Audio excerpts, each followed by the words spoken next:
for thine incorruptible spirit is in all things. Therefore chastenest thou them by little and little that offend, and warnest them by putting them in remembrance wherein they have offended, that leaving their wickedness they may believe on thee, O Lord. For it was thy will to destroy by the hands of our fathers both those old inhabitants of thy holy land, whom thou hatedst for doing most odious works of witchcrafts, and wicked sacrifices, and also those merciless murderers of children, and devourers of men's flesh, and the feasts of blood, with their priests out of the midst of their idolatrous crew, and the parents, that killed with their own hands souls destitute of help, that the land, which thou esteemedst above all other, might receive a worthy colony of God's children. Nevertheless even those thou sparedst as men, and didst send wasps, forerunners of thine host, to destroy them by little and little. Not that thou wast unable to bring the ungodly under the hand of the righteous in battle, or to destroy them at once with cruel beasts,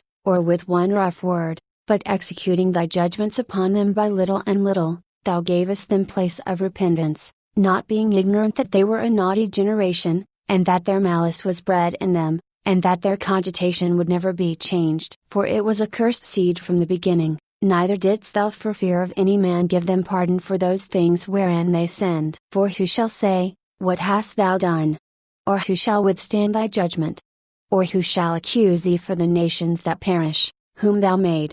Or who shall come to stand against thee, to be revenged for the unrighteous men? For neither is there any God but thou that careth for all, to whom thou mightest show that thy judgment is not unright. Neither shall king or tyrant be able to set his face against thee for any whom thou hast punished. For so much then as thou art righteous thyself, thou orderest all things righteously, thinking it not agreeable with thy power to condemn him that hath not deserved to be punished. For thy power is the beginning of righteousness, and because thou art the Lord of all, it maketh thee to be gracious unto all. For when men will not believe that thou art of a full power, thou shewest thy strength, and among them that know it thou makest their boldness manifest. But thou, mastering thy power, judgest with equity, and orderest us with great favor, for thou mayest use power when thou wilt. But by such works hast thou taught thy people that the just man should be merciful, and hast made thy children to be of a good hope that thou givest repentance for sins. For if thou didst punish the enemies of thy children,